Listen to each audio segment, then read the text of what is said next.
very funny. Ow, ow!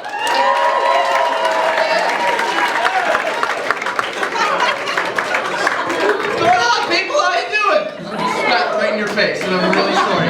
You didn't react at all. You're like, it fucking hit you under the eye. You're like, fucking twitching.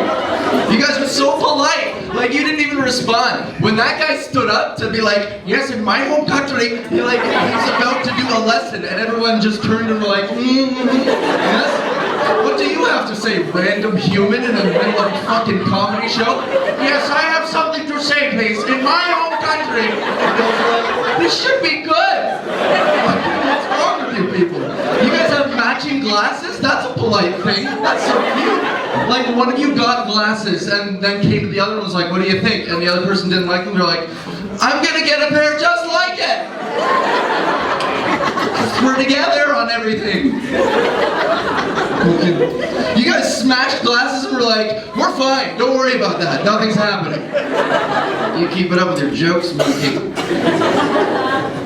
I'm fucking pumped to be here, man. I've had the best summer of my life. And the coolest thing happened to me last week, and I can't stop thinking about it, you guys. I saw a bike cop almost get hit by a car.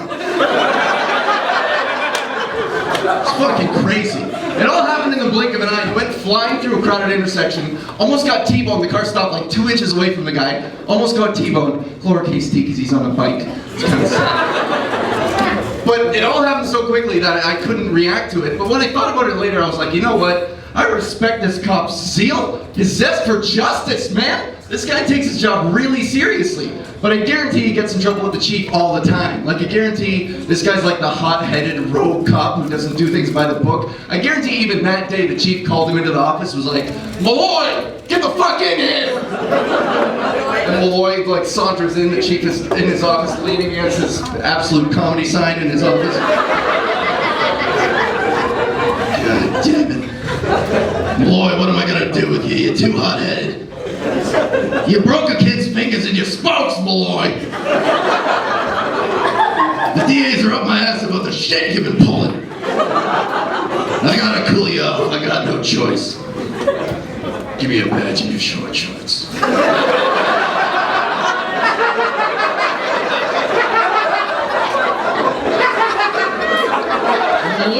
like, whoa, chief. You stop right there. You want to take my shorts? That ain't right. My shorts are the only thing I got left. You want to know something, chief? You think because you're the only one left at the top, that you're always right? Will you ever stop to think that maybe you lost touch with people like me? The last one's left on the streets fighting for what's right? Nah, chief, all you know is writing letters and stopping by the break room to see if there's any coffee left in the pot. So you want to take my shorts? You want to ask me to leave? I left this bureaucracy a long time ago.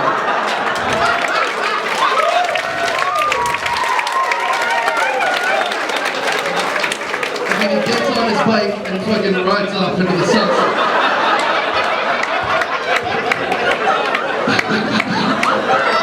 This shit. You guys have no idea how hard this is. It's really, really hard.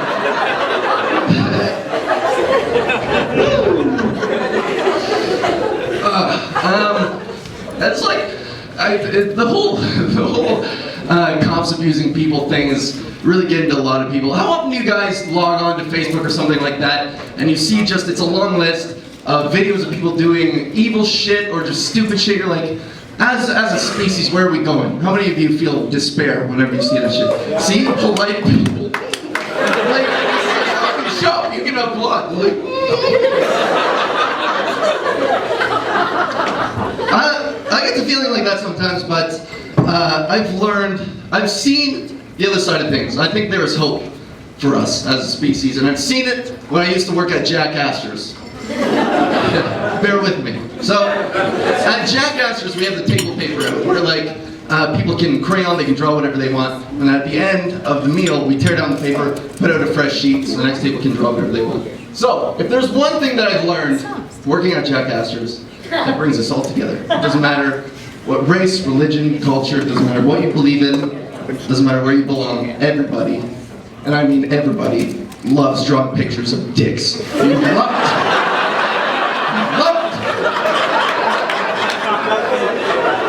I've seen so many dicks at my job! People fucking, they customize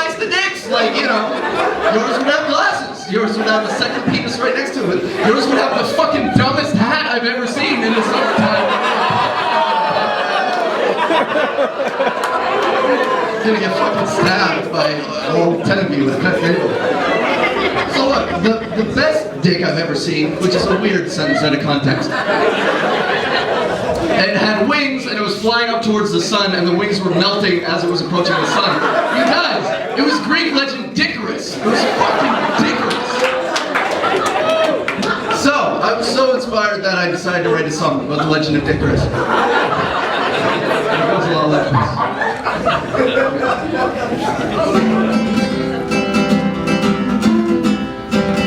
Alright. This is the tale of Dicarus, a brash and confident hunk. The ladies, they adored him for his virility and his spunk. More ambitious than the Peters and Johns who got dickered at the bars. He stayed home and dreamed he'd fly among the sun, the moon, and stars. When his father, a proud Navy man, spoke of his son he was beaming, assured his son would take his job as commander of millions of seamen. But when it came time to rise and for Dicarus to take control of the craft, on that fateful day Dick said no way and gave his dad the shaft. I'm not meant for sea, old man, no, I am meant to fly. And he left his father with a single tear, dribbling out his single eye.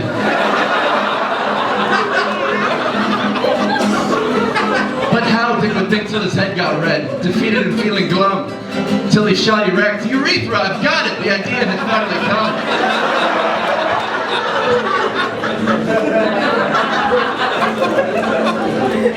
So Dick got to work making wings of wax. The idea had started to stick.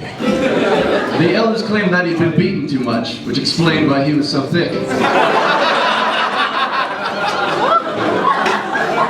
When he took to the hill, the whole village was there. They thought he'd blown his wad. But when he spread his wings, they stood in awe of a well-endowed God, a circumcised God.